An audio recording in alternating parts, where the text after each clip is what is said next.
Salam, selamat pagi dan selamat memasuki pekan yang baru serta salam sejahtera bagi kita semua dimanapun kita berada.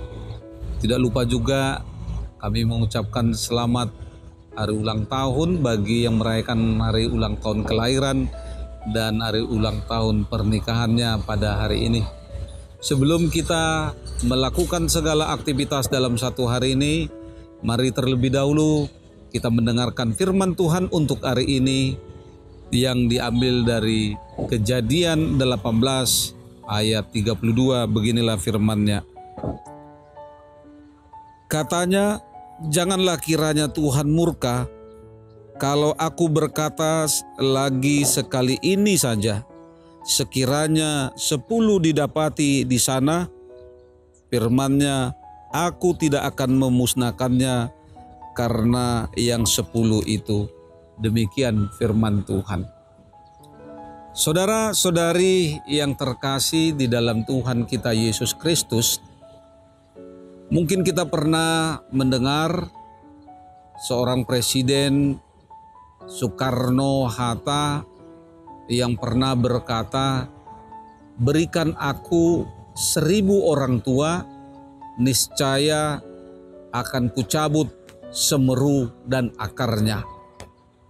Lalu dia katakan lagi, berikan aku 10 pemuda, niscaya akan kuguncang dunia. Artinya, sedikit orang saja jikalau benar-benar berupaya akan sanggup mewujudkan kerinduannya, akan sanggup melakukan sesuatu yang diinginkannya. Begitulah yang dikatakan. Saudara-saudari, mungkin kita pernah dan sering menemani istri, ibu kita, atau teman kita belanja.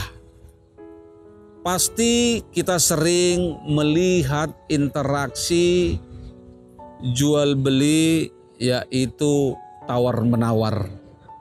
Tujuan tawar-menawar adalah jalan si pembeli untuk mendapatkan barang yang mau dibeli memiliki kualitas dengan harga yang terjangkau yang dia inginkan. Tawar-menawar itu untuk kebutuhan sendiri, bukan untuk kebutuhan orang lain.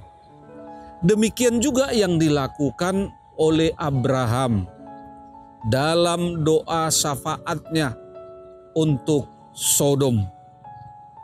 Abraham tahu bahwa Allah akan menghukum orang-orang Sodom. Pertanyaannya adalah, apakah Tuhan akan menghukum orang benar bersama orang fasik?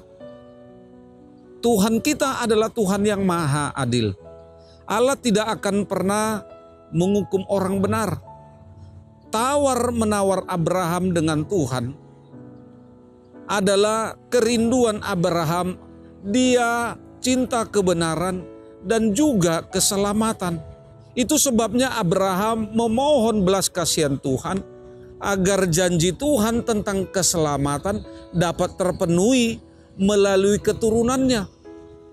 Abraham memang memiliki keponakan, yaitu Lot, yang berada di dalam kota Sodom. Tawar-menawar tentang jumlah orang percaya antara Abraham dan Tuhan adalah sesuatu yang menarik.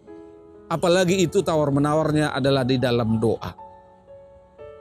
Abraham menawar dari angka 50 hingga berhenti di angka yang ke-10 orang benar. Ternyata 10 orang pun tidak ada lagi manusia benar. Sehingga akhirnya walaupun bisa dikatakan Lot dan keluarganya bisa diselamatkan, tetapi kota Sodom tetap juga dimusnahkan oleh Allah. Bagi Tuhan keselamatan bukan jumlah. Bagi Tuhan keselamatan adalah melainkan niat dari manusia dan juga kualitas manusia untuk hidup benar di hadapannya. Tuhan memakai Abraham untuk membawa umatnya pada jalan kebenaran. Allah sungguh mengetahui kedalaman hati dan jiwa, pikiran, dan perbuatan setiap manusia. Allah kita bukanlah yang dapat dipermain-mainkan. Dalam kemahakuasaannya, Dia memberlakukan keadilannya. Tuhan menghukum orang jahat dan menyelamatkan orang benar. Hukuman Tuhan tidak sama dengan hukuman ukuran kita manusia.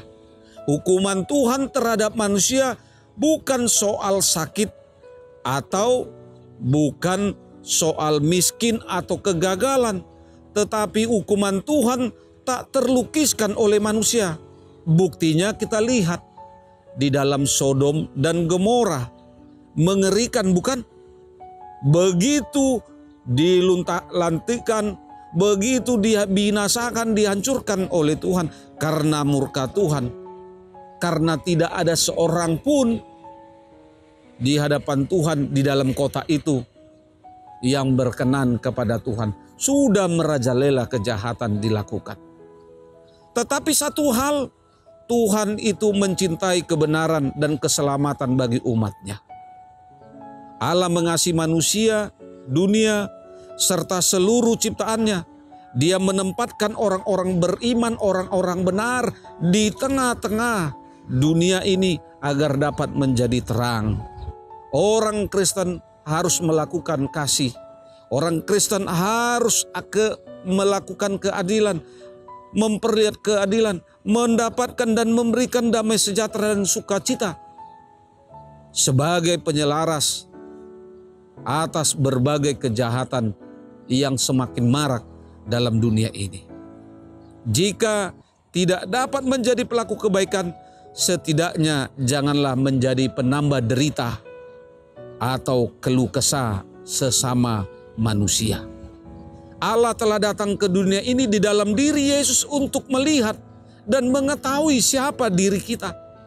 Tuhan mengerti kedalaman hati setiap orang. Tuhan memahami keluh kesah yang kita alami, terutama di masa-masa COVID-19 ini. Semua kita berkeluh kesah karena kehidupan kita sudah dibatasi oleh COVID-19 ini. Tuhan tidak serta-merta menghukum manusia, tetapi menantikan pertobatannya. Sekalipun kita berdosa, tetapi Tuhan tidak menghendaki kemusnahan, kematian manusia dan dunia. Karena Yesus telah menjadi pendamai dan juru selamat kita. Saudara-saudari, di dalam firman Tuhan, bagi kita saat ini ingin menegaskan hukuman Tuhan adalah kepastian.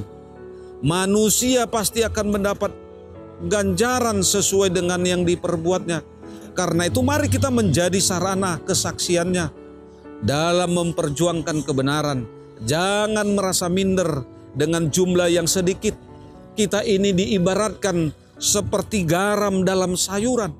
Walaupun sedikit jumlah bisa sangat menentukan, bisa membuat cita rasa yang menyenangkan bagi penikmat hidangan yang kita sajikan. Tentu Tuhan akan menyelamatkan bangsa dan negara kita dari hukumannya jika setiap orang Kristen tentunya berani memperjuangkan kebenaran Allah. Selamat beraktivitas. Tuhan Yesus memberkati. Shalom.